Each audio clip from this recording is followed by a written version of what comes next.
I'm Marisa Norcross. And I'm Dave Freund, and this is The Next Page. Hey, Dave. How's everything going this week? Terrific. How about with you, Marisa? Good. It's been a beautiful week, and It is. Finally May. Oh, the trees are starting to bud. The grass needs to be mowed. I know. It's great. We've been waiting for this for a long time. Everyone seems to be in a better mood. I love it. They do. And now we just have to figure out, how do we get more done in the few daylight hours? Because we have more daylight, but we're trying to get much more done. So how are we going to do that? Yeah. I'm trying to figure out this year. I'm kind of flipping that switch a little bit. Like, how can I have the most intentional spring and summer? Perfect. For me and my family, so that we really enjoy it. And maybe that means, like, I don't plant as many flowers this year. Yes. Or yeah. I don't do all of the things that you're, supposed to do, but I do the things that allow me to enjoy time with my family and to enjoy the few months that we have that are like this. Yeah. So you are living intentionally. That's my Perfect. goal. Yeah. That's exactly what we want to do. And really, in the blog post that went out this morning, where I asked the question, what's your capacity? That really is, again, being able to take control of our life and being much more intentional. And I was kind of joking when I said we have to figure out how we can cram more in. But what I mean by that is that, I guess I was only halfway joking, that we really can find ways to get more done, but not work harder. And one of the quotes that I used is, Charles Schultz, who was the creator of the Peanuts cartoon, said, "Life is like a 10-speed bike. Most of us have gears we never use." Yeah, I liked that. I'd never heard that before. Yeah, well, and I tell people I don't have creative thought or an original thought. I steal other people's. But that was a quote that Charles Schultz had that John Maxwell actually put in one of his newer books called No Limits. And if you think about it, I remember when I got my first 10-speed bike, and there were gears I never used. Well, if I really was a cyclist, I probably would have understood the value of all of those gears. And so we have that same issue going on in our lives where we find ourselves being we feel like we just don't have the capacity. And we wish that we had more, but we can't. And I use the kind of example that I bought a new car a couple years back, and a Ford Explorer, and I'm just annoyed that it only has an 18-gallon gas tank because I want to be able to go to my daughter's house in Ohio and not have to stop for gas. Yeah. But short of, pulling the tank and finding a way to make my own tank, there's nothing I can do.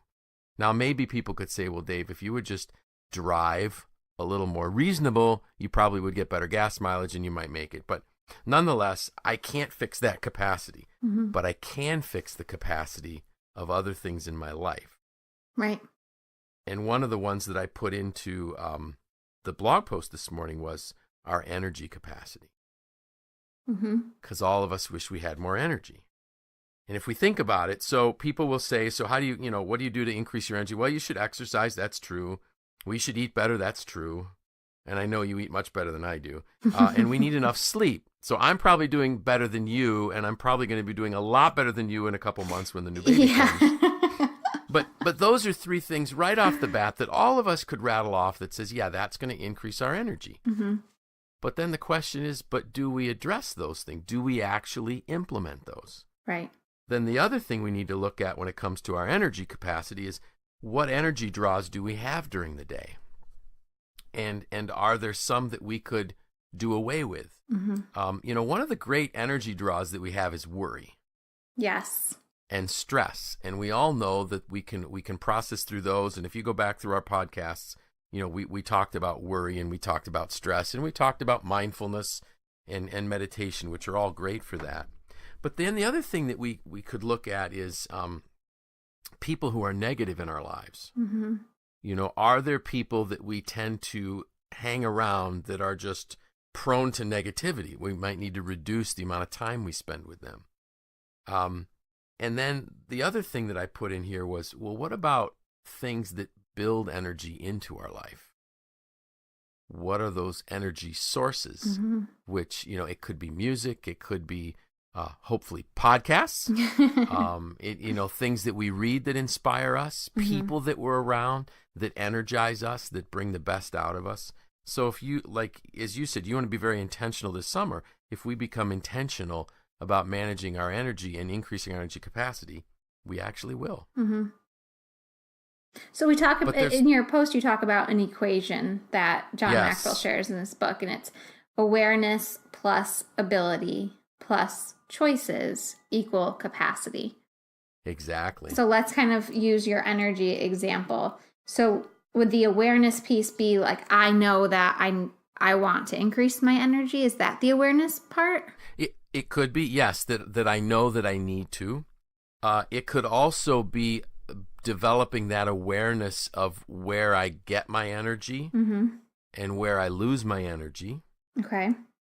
So then the ability piece would be, all right, if I'm looking at increasing my energy during the day, but I'm find that some of my energy draws might be a skill that I don't have, I could increase my abilities in that skill level, which would then couple with so I have the awareness, I've increased my ability, or even just your natural ability there.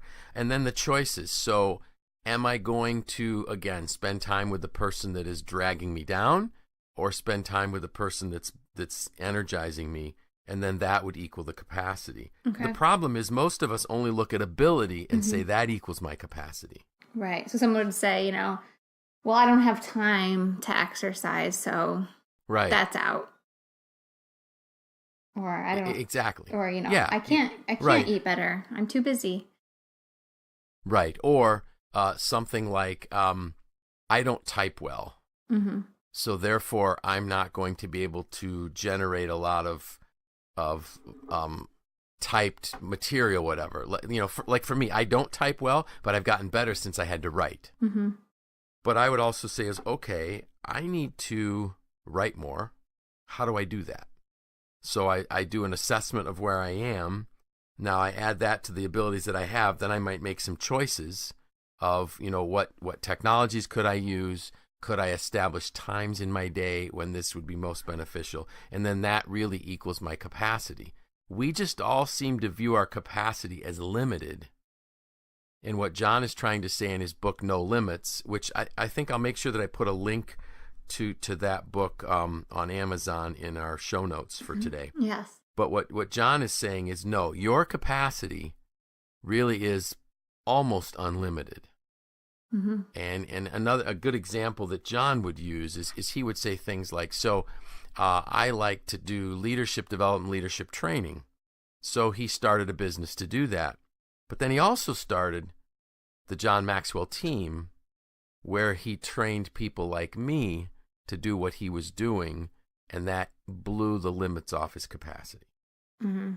So by being intentional, you can do that. Now, one of the things we noted in the blog post was that we would talk about thinking capacity and creativity capacity. Yes. On the podcast. And, I think the reality is, and we all know it, successful people think differently than unsuccessful people. Mm-hmm. So we have to realize that everything does begin with a thought. And then the question I try to ask people is, do you ever schedule time for thinking? And most of us don't. Most don't, yeah. Yeah, we just think on the fly. Or like, I was thinking in the shower. That's right. Really why people come up with such great ideas in the shower, is because there's really nothing else to think about. And you don't have access to like your phone or your computer, or you're not doing dishes and you're not doing laundry. Like, you're just thinking. Exactly. So what John says in his book, in the chapter about increasing your thinking capacity, and it sounds kind of stupid, but he said, think the thought. Right. And we're like, well, what do you mean think the thought? And all he means is value your thinking. Mm-hmm. Great. All of us have this amazing potential to create and to think, but we limit ourselves. So he's just saying, value your thinking. And everything that we're experiencing, like everything that we read, every conversation that we have, is an opportunity for us to take in knowledge, take in information. Our senses are going all the time. Mm-hmm. And then find some time, even if it would be 5 minutes a day, I'm just going to think and see where your thoughts go. And then the next one, like you said, we all have these great thoughts in the shower. It's because there's nothing else we can be doing in there other than washing ourselves. So our minds, because we've done it so many times, and it's kind of like our brushing our teeth. We probably have a certain pattern that we use in the shower all the time. But then write out your thoughts. So when you get out of the shower, do you have a place to record your thoughts? And find that methodology that's going to work for you to keep your thoughts. There's, the old-fashioned way in a journal or a notebook. There's, I know you use Evernote, right? That's what you like to use. There's even ones I think you can like talk into, voice to text options. Exactly. Well, in fact, if you're using an iPhone or an iPad, it has a microphone for that purpose. So I can actually narrate whatever I want into Evernote. Yeah. Sometimes, and I found this when I'm driving in my car, driving to different coaching sessions or training sessions, I'll be listening to something, it'll give me a thought, and I'll send myself a text because I don't want to lose that thought. Well, hopefully not while driving. It's all voice. Oh, good. Okay. So it's a voice text.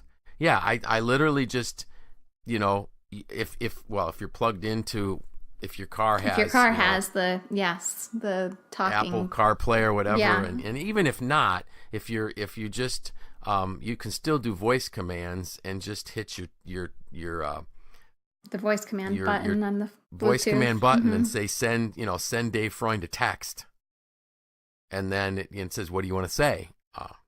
So it takes a little bit longer, but you can do it. Yep. And one of the points is that as you write out your thoughts, it helps you clarify them.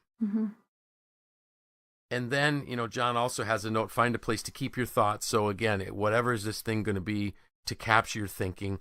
I love the note apps. I love things like Evernote because it crosses all of our platforms. But then John goes on to say, rethink your thought.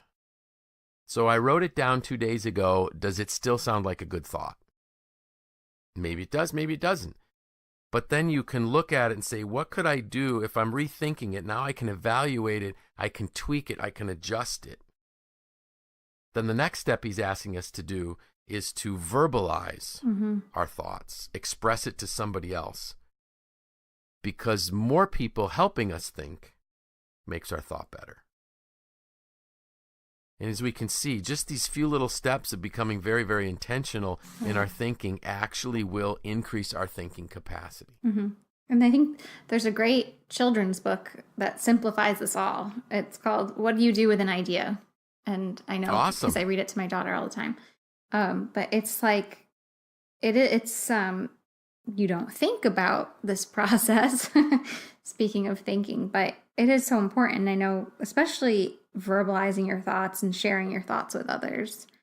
Because otherwise, if you keep them to yourself, it's almost next to useless, I guess. Exactly. And when you share it with others, I think it becomes more real too. On top of generating other thoughts from other people, you put it out there, and it's not almost like you have to do something with it now. You told someone. Sure, exactly. It's like our goals. If we don't make our goals public, we are far less likely to ever achieve them. Yeah. So, Marisa, if you send me the title of that book, we'll put that book into the show notes as well. Sure.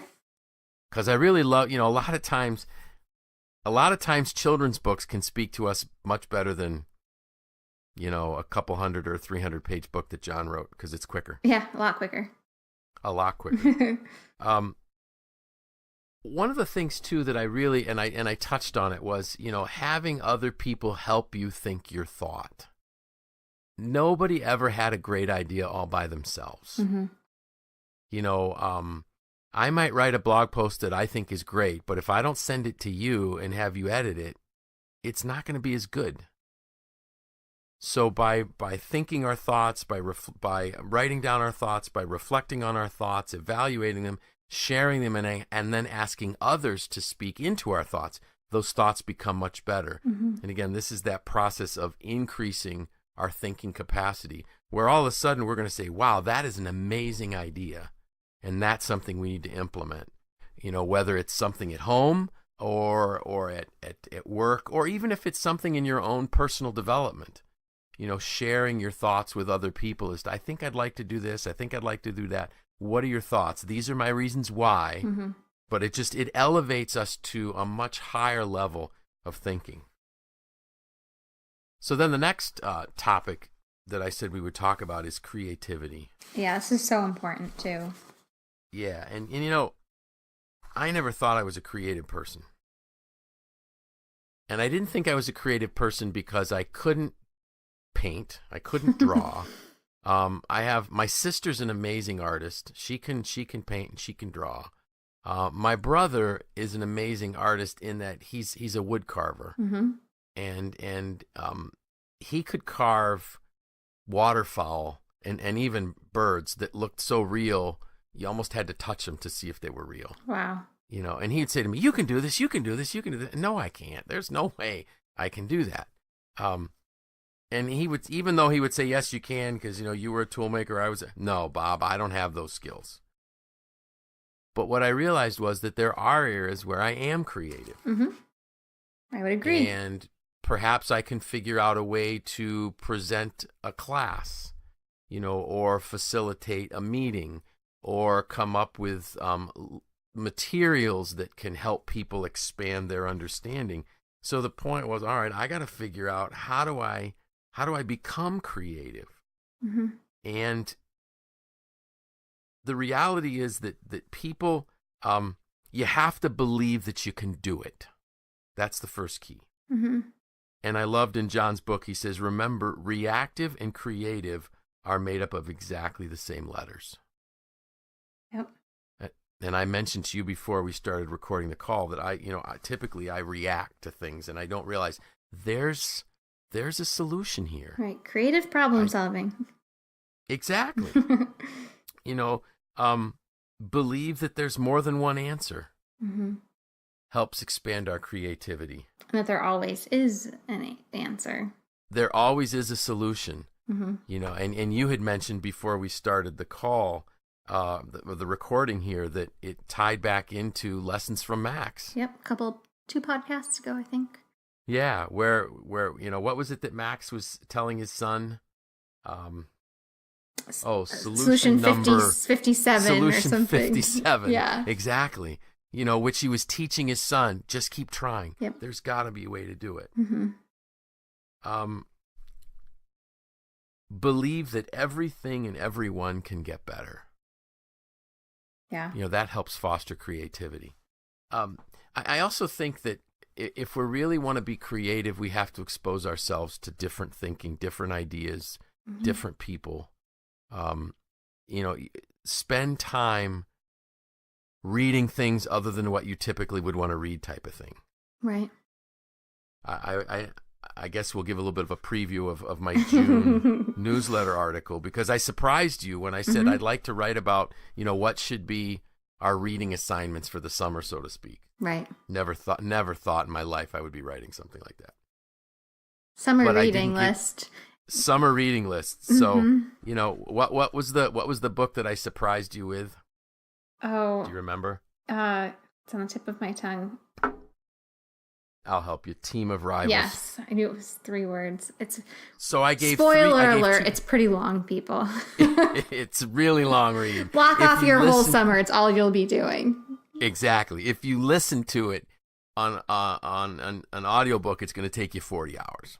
So if you're planning on driving to Florida and back, yes, you can do it. This book will get you through the road trip. It will. But what it did for me was, first of all, I never realized how much I loved history. Mm-hmm. And then, people say to me, how do you know what to write each week? Well, it just, something speaks to me. And the whole series of lessons that we had about Abraham Lincoln, yeah. that I drew from that book and turned into podcasts and blog posts was because I listened to the book. Mm-hmm. Listening to if hobbies, find a hobby that you might enjoy. Gardening, hiking, biking, whatever it is, tropical fish. You know that I love my tropical fish. Fishing, so and just begin to fill your mind with new thoughts, and creativity will just begin to well up. I'm going to I will use this. This is an example that will show what can happen when you begin to expand your mind. So, Marisa, you're aware of this, but maybe our listeners don't. But I'm also a pastor of a church. I'm one of our pastors. So I was trying to think up an analogy for part of my sermon last Sunday morning. And as I woke up, the analogy of fishing came. And literally so, and it was, I can safely say, I bet this has never been done in one of the churches of our denomination. I took a fishing jig and what's known as a creature bait to the pulpit with me and gave an example and used that as an example. Now, that's creativity in presenting a point. I wanted some visual, some lesson type thing that I could use, and that's what came to mind. And the visual learners in the room probably really appreciated it. Yeah. Now, I did have some folks say to me, this one dear lady that I've known my whole life, she goes, well, I learned more about fishing today than I ever thought I would. So I'm hoping she got a little bit more than just, how to go out and catch a bass that might be stuck in the brush somewhere. Conversational fishing jargon is good for everyone. Yeah. You talk about it at a party. Sure. You become an expert in it, right? But the point was, because I had been learning this, trying to get better at that, I was able to put that object lesson into something else that I was doing that was completely unrelated. So I guess maybe that's the best example from the creativity piece. Yeah. Is there anything, Marisa, that you do that you think helps expand your creativity? Because I know you read a lot. Yes, I read a lot. I feel like I can be, there are a lot of aspects of my job require creativity. Yes. And I find that when I'm kind of in my day-to-day, busyness, I can't always be as creative. So oftentimes when I know that there's something that will require more of my creative thinking and creative time, I'll shut my door, put a little music on. You've seen me, I'll kick off my shoes and I'll sit cross-legged in my chair because it's most comfortable for me. Right. And I take a little more time. So that it's not routine, because when it's routine, it's not creative because it's something that you do all the time. So you've noticed that I've started changing up the picture that goes out with your email every week. 'Cause it used to be the same picture, and even I was like, okay, I'm getting kind of sick of this. It looks routine. It's nothing exciting. And now I look forward to spending that extra time. Hopefully other people like it too, but even if they don't, it recharges me. So yeah, well, I've heard good feedback about it already. So. And it breaks up that routine, and oftentimes when I'm doing that, I think, oh, you know what? When I'm working on the annual dinner program later, that would be really cool to incorporate too. And so it allows me to think creatively about other things too, just because those juices are flowing. Another thing that I think is great that's also on your list that we haven't talked about yet is being comfortable with half-baked ideas. Exactly. And we talked about this if anyone was at our Business Development Council event on May 2nd.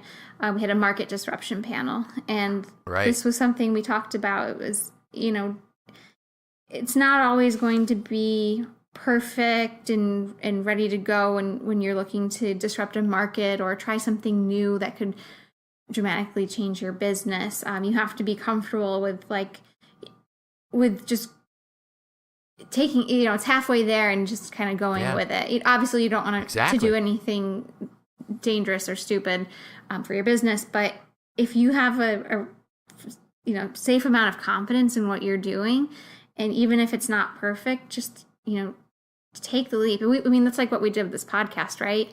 And we're kind of all right, we're going to start on this date in June. Let's order some stuff on Amazon and see what happens. And you just kind of learn, and like you say, you're I think it's one of your mentors says, is you grow your wings on the way down. Yeah. And Paul Martinelli, just jump. Yeah. So I think that's a really great way to increase your creative capacity too. Because if you wait for something to be perfect, it's never going to be perfect and you're never going to do it. Exactly. The other note that I had here on the notes that I shared with you was, you will become as creative as the amount of time you give it. Yes. So, what John Maxwell says is, give yourself creative retreats. Yeah. Creativity flourishes in solitude. Mm-hmm. And I think when and I've shared this, when I developed the curriculum for transformational leadership, I struggled and struggled and struggled till I found myself out at Otisco Lake on a rainy Saturday morning when there was nobody in the cottage, and the ideas just flowed like the rain that was coming out of the heavens. The ideas just flowed, and I mapped out the entire program in about 4 hours. And it probably didn't feel like work. It didn't. It was fun. It was just, it was exciting because I watched it evolving, on the paper, or actually on my iPad in Evernote, just before my eyes. Right. Right. And, and if you had tried to do that, maybe during your office hours when you're kind of in that routine day, it probably wouldn't have come out as well as it did. And it would have probably been a lot more like work and a lot less like fun. Right. And we've done three sessions of that, 3 months of that class, very well received, and just because of the content, the books and it's not me, it's the books that we decided we'd work through, all of that with those ideas. So you've got to give yourself the creative retreats, because they're going to be perfect. Yep. So now we've given folks ideas on how to increase their thinking capacity, how to increase their creativity capacity. Now there's no excuse for them to blow the doors off their capacity. Right. Absolutely. At least and we talked energy, so at least in those 3 areas. But, I mean, like we talked about, there's a formula for it too. So there is. Yeah, and why don't you read that formula again before we close the podcast? I will. Awareness plus ability plus choices equals capacity. Exactly. I love it. So, next week. I have no idea. All right. Well, that's what you said last week, so this came out good. Right. Yeah, and so it'll come to me, after we get done recording this, I'm going to go out and cut the grass, so I'll be riding around on my lawn tractor, and something may come to mind. You never know. Yeah, that's kind of like the shower scenario, too. It's like you don't have anything else to do, so. Right.